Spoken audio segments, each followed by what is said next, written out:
Selon Ishijo Haruhiko, les capacités cognitives humaines ne sont pas fiables, car les illusions peuvent parfois tromper notre cerveau. Chez Haruhiko, Mei et Rena se réparent après l'intense bataille.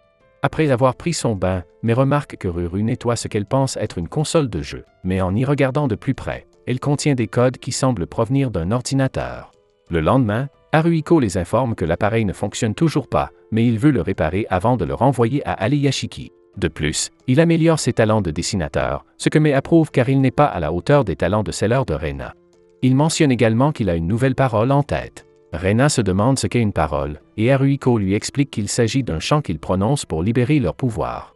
Peu de gens comme Rena peuvent utiliser leur pouvoir sans ce chant. Il parle ensuite de son histoire, mais Mei l'arrête avant qu'il ne devienne incontrôlable. Mademoiselle Himeno arrive avec une nouvelle tâche dans un dortoir de filles voisins. Haruhiko, mon ami, c'est ton jour de chance. Au dortoir, les locataires disent qu'il s'agit d'un fantôme voyeur qui ressemble à un ovni et ils leur font confiance pour s'en débarrasser. Ils entrent donc dans une chambre où l'on dirait que Barbie a vomi. Pendant l'enquête, Rena demande timidement s'ils peuvent être payés différemment, comme, vous savez, un buffet à volonté. Cela fait un moment que le fantôme n'est toujours pas arrivé. C'est pourquoi Rena pense qu'ils doivent changer de vêtements pour le tenter. Elle chasse Haruhiko de la pièce, et le fantôme se présente immédiatement avec ses hormones débordantes. S'il en a point, Haruhiko essaie d'aider, mais Mei le pousse par la fenêtre. Pour la deuxième fois, il entre dans la pièce après qu'elle l'ait supplié de les aider. Haruhiko entre à nouveau dans la pièce, cette fois avec un doigt en sang, mais c'est exactement ce dont il a besoin pour invoquer un démon. Il incante son sort et frotte son sang sur le papier pour invoquer Marchosia. Une grande flamme apparaît sous la forme d'un monstre avec des ailes, ce qui rend Haruhiko heureux d'avoir réussi à invoquer le démon.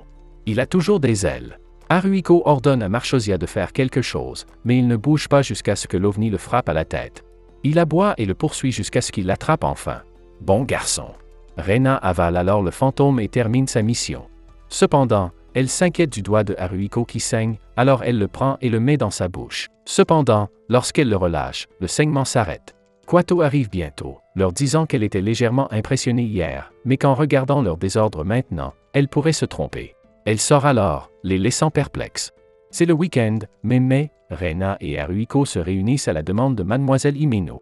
Mei observe un groupe d'enfants et se souvient de son enfance, lorsqu'elle était une pleureuse timide et silencieuse. Elle n'arrivait même pas à regarder dans les yeux les gens qu'elle venait de rencontrer, sauf une fois. Nous ne pouvons pas l'imaginer. Bon, assez parlé de ça parce qu'ils ont un fantôme à attraper. Dans le train, Mei leur dit que leur cible empêche les gens de traverser le pont à moins qu'ils ne la vainquent. On dirait le troll du conte populaire Les Trois Boucs. Ils sont loin de se douter que Kurumi les a suivis. Lorsqu'ils arrivent sur le pont, Mei ressent un sentiment familier. Alors qu'ils atteignent le milieu, un fantôme en kimono apparaît mais précise qu'il ne demande à personne de les combattre. Oui, ce fantôme peut parler. Un autre esprit féminin émerge et explique qu'il était à la recherche de Mei depuis tout ce temps. Mei ne sait pas de quoi elle parle, mais elle est prête à les combattre. Les deux l'attaquent simultanément et elle parvient d'abord à les repousser. Haruhiko appelle immédiatement son carnet d'invocation, Jachin et Boaz, et dessine un autre monstre. Il obtient une fiole contenant du vermillon en guise de sang. Il chante sa parole et libère les Marchosia. Vraiment? Le chiot. Marchosia distrait les fantômes, ce qui leur donne le temps de battre en retraite. Les deux esprits crient à Mei de revenir une fois qu'elle sera assez forte pour eux. Témoin de tout cela, Kurumi exprime son admiration grandissante. Le lendemain, Mei veut se venger de ces deux fantômes, mais elle ne peut pas les affronter seule. Ils ont besoin de quelqu'un d'aussi fort qu'elle, alors elle pense à enseigner les arts martiaux à ses amis. Ils s'exercent et pratiquent leurs compétences de combat, mais Haruhiko et Ruru sont inutiles. Heureusement que Rena connaît l'autodéfense. Mais ne peut pas laisser une autre fille se mettre en danger. Alors elle essaie d'être optimiste avec Haruhiko, qui lui propose de lui transférer ses souvenirs si elle veut qu'il devienne plus fort. Il lui explique que les souvenirs sont comme des données stockées dans le cloud, et que les récupérer revient à les télécharger à partir d'un serveur distant. S'ils peuvent acquérir les données de sa mémoire, il pourrait être possible d'obtenir ses compétences. En entendant leur discussion, Mademoiselle Himeno intervient et dit que cela vaut la peine d'essayer. Puisqu'Haruhiko peut communiquer avec le surnaturel, il pourrait être en mesure d'accéder au serveur métaphysique des souvenirs de l'humanité. En tant qu'ancienne chercheuse de l'Aleyashiki, Mademoiselle Himeno serait ravie d'écrire un article à ce sujet. Tout d'abord, ils se rendent dans un parc d'attractions où Mei avait l'habitude d'aller lorsqu'elle était enfant. Mademoiselle Himeno pense que le fait de partager les mêmes expériences pourrait synchroniser leurs souvenirs, ce qui rend Rena jalouse. Ensuite, ils regardent un film d'action qui a ému Mei aux larmes lorsqu'elle était jeune.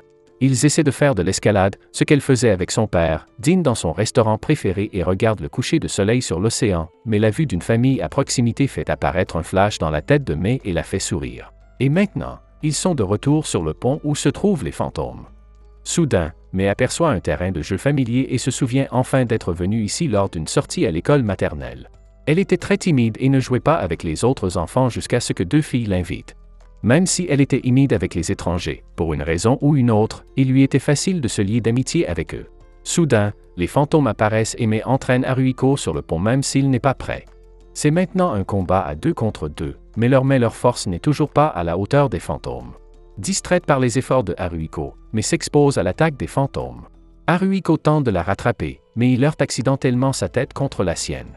May et Haruhiko se réveillent et se retrouvent dans un océan de souvenirs. Il lui demande de penser à son entraînement aux arts martiaux, et lentement, les bulles pénètrent dans son corps. Cependant, il voit une bulle étrange et reconnaît les 2 enfants fantômes.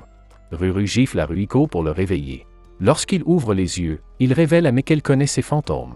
Il s'agit des filles avec lesquelles elle s'est liée d'amitié lors de son voyage à l'école maternelle. Si May est incrédule, son oubli rend les fantômes encore plus perplexes.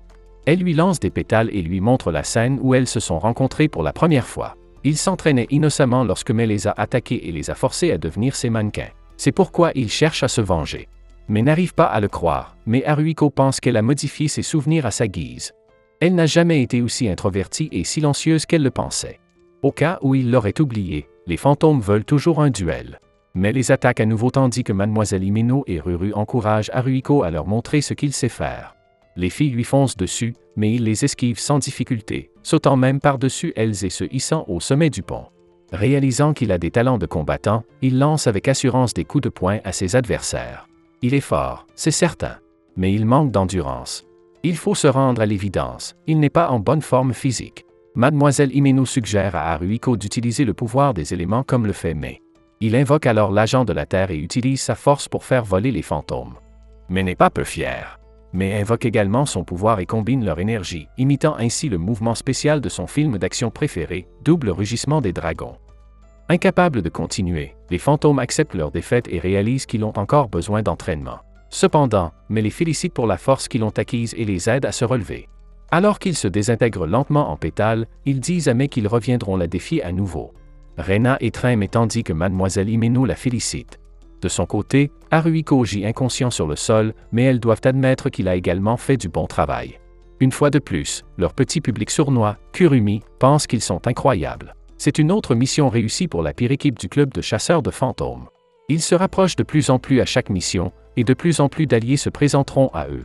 En voyant leurs efforts progressifs, ils ne tarderont pas à gravir les échelons et à gagner le respect qu'ils méritent. Si vous avez aimé la vidéo, abonnez-vous, laissez un like et un commentaire pour aider la chaîne à grandir. Merci d'avoir regardé cette vidéo.